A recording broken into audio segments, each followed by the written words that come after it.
again, this is push-pull. You're actually developing the technologies which are changing our lives. And at the same time, you're discovering how things can stop it and counter it. And I think the Starfish Prime thing is hugely important, an actual event that very few people outside of the business, and I consider us in the business, actually understand. So Starfish Prime was, as you mentioned, a high-altitude nuclear blast. It was, I'm going to look. It was about 800 miles from Hawaii and turned out the lights in Hawaii. Yeah, and so it was. Trying to look at the megatonnage. 1.4 megatons. 1.4 megatons. So that's way more than Hiroshima, but the whole overall point is, here it is, 1.4 megatons. That we learned that a nuclear weapon can be highly effective without hitting the ground. As a matter of fact, for 21st century technology, not so much with vacuum tubes, but transistors. Transistors are highly susceptible to the effects of EMP, electromagnetic pulse, and TRI, the transient electronic stuff, which we were taught in Officer Basic. So you guys discovered that, hey, as much as we're making progress, there's a threat that could be used to stop it. So could you talk a little bit about EMP and what we learned from Starfish Prime? Because you said they turned the lights out in Hawaii, which was a good 800 miles away. That's right. And it woke us up because we had, at the time, we were beginning to deploy systems in space, and the ones that we put up for our warning and also to look at what others were doing, including the Soviets. And so losing all our space, our strategic systems, was a major problem. And so the threat was from radiation effects as well as electromagnetic pulse. We knew that EMP, it's a shorthand for electromagnetic pulse, would be produced by a nuclear weapon. So the fact that it happened was not a surprise, but the magnitude and the extent of the effect was a surprise. And it turned out that all our strategic systems were vulnerable to it. Our bombers, our ability to command and control those systems, for the president to issue orders for SINC-SAC at the time, or whatever we called them at the time, the Strategic Air Command to marshal his forces and all, were threatened. And so we went into a major upgrade of capabilities program. Everything became so highly secret that you couldn't talk about it. I couldn't talk to my family at home, let alone friends and whatever else, as to what I was doing. And that was the case for several years at that time.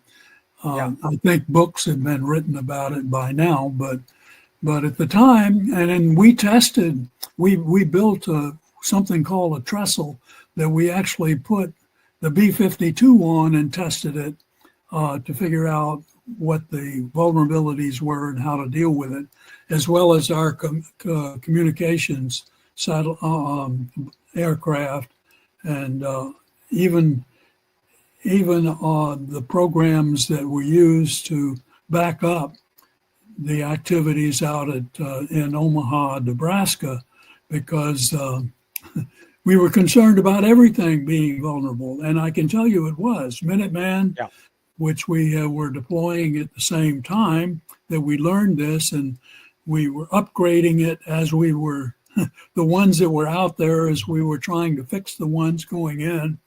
And it was a situation where I couldn't even tell my wife what I was doing. So well, Hank, I want to talk a little bit about that, because just because you discovered it back in the 60s doesn't mean it's any better now. And I think that in many ways we forgot the lessons you learned.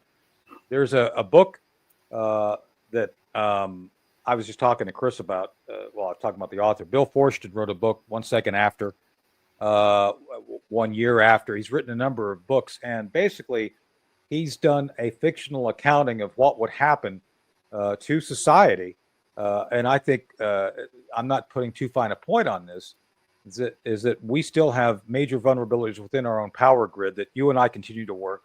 You're very directly involved in trying to get people to wake up to this. But Hank, this thing you discovered regarding electromagnetic pulse, it's only gotten worse with the massive infusion of digitization within our society. Is that correct?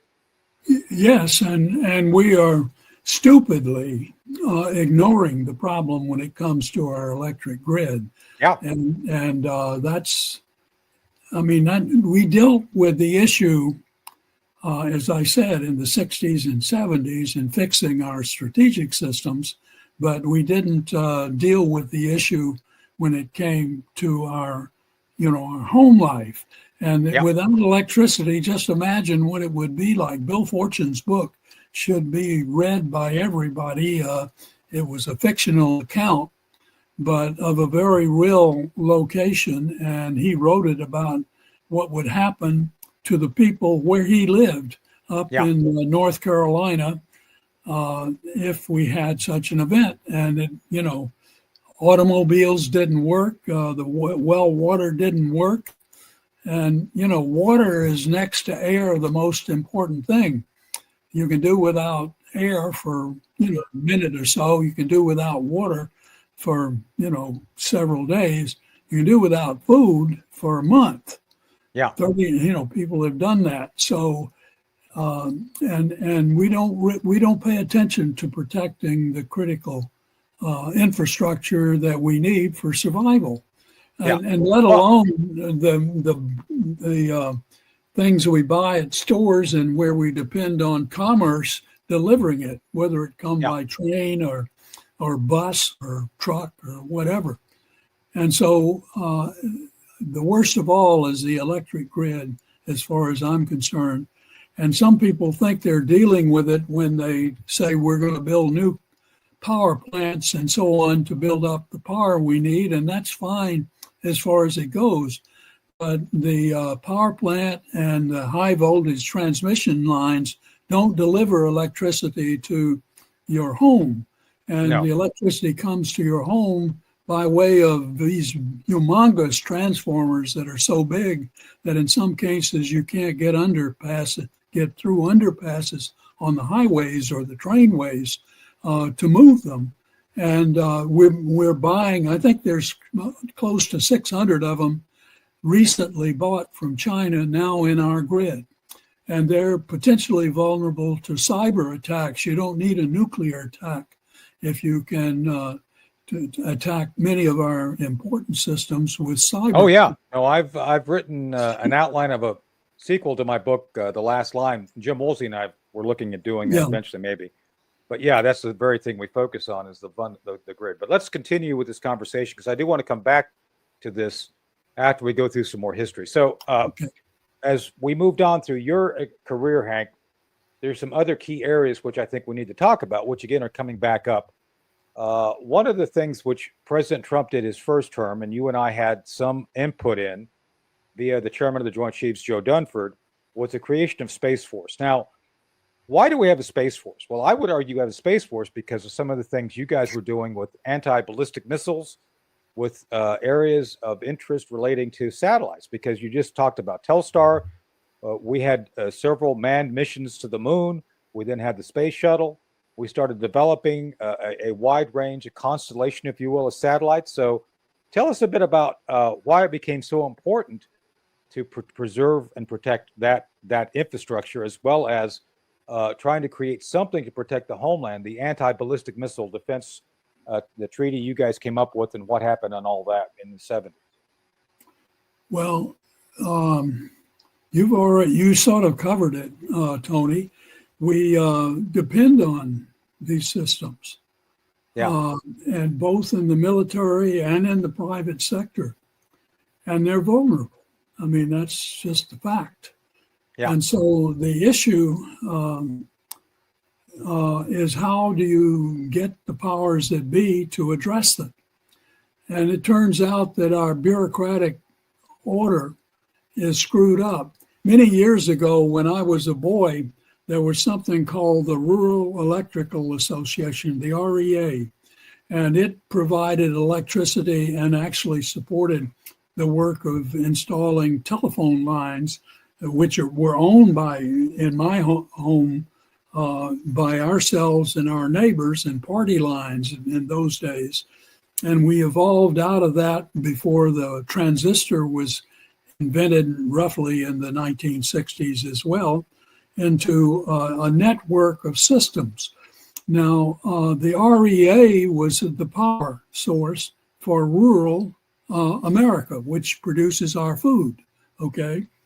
And when they decided to reorganize, and I don't remember what the date was for all of that, they abolished the REA and molded it into a network of other systems, but they didn't pay attention to the portion of the grid that delivers electricity to your home, to your home, to the police, to the water power stations, to sewers, to all the things you depend on.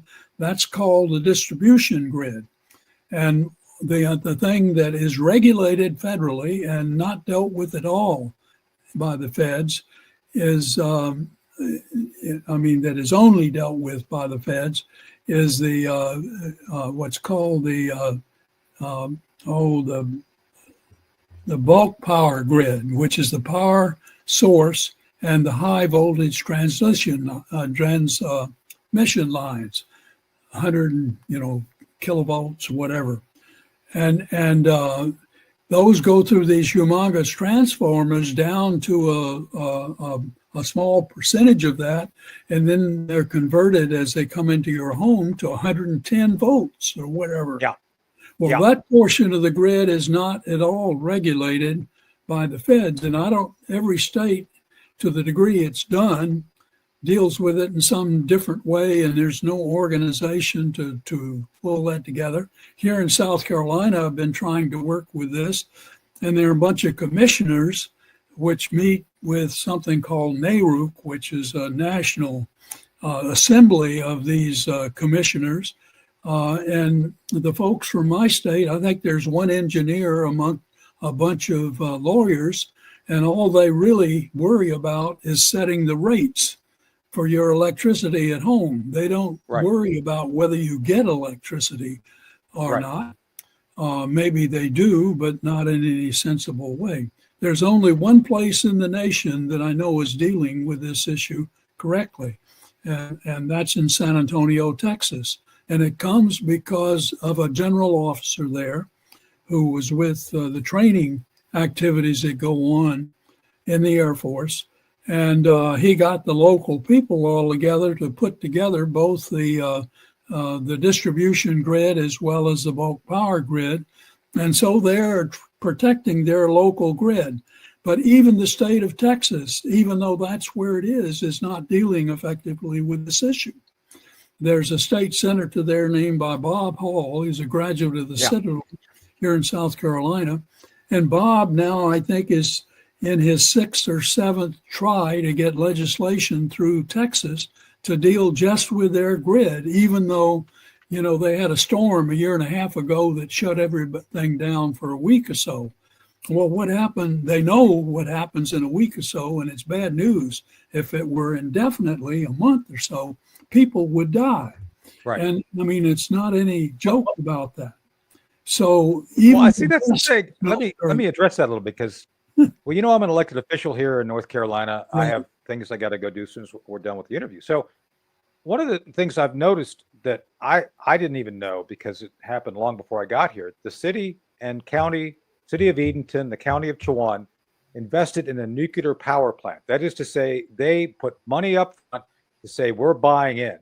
And by the way, we have cheaper power than others in the region because we made that investment. Thanks for watching that clip. If you like it, there's more. Be sure and go sign up for more with the exclusive content at ColonelTonyShaffer.com and become a member of the Sentinel Circle. You will thank me later for the great things that you will see there. We're going to have great guests. We're going to have friends of the show, friends of the program, friends of me. And it's all going to be fun. So go over, sign up today.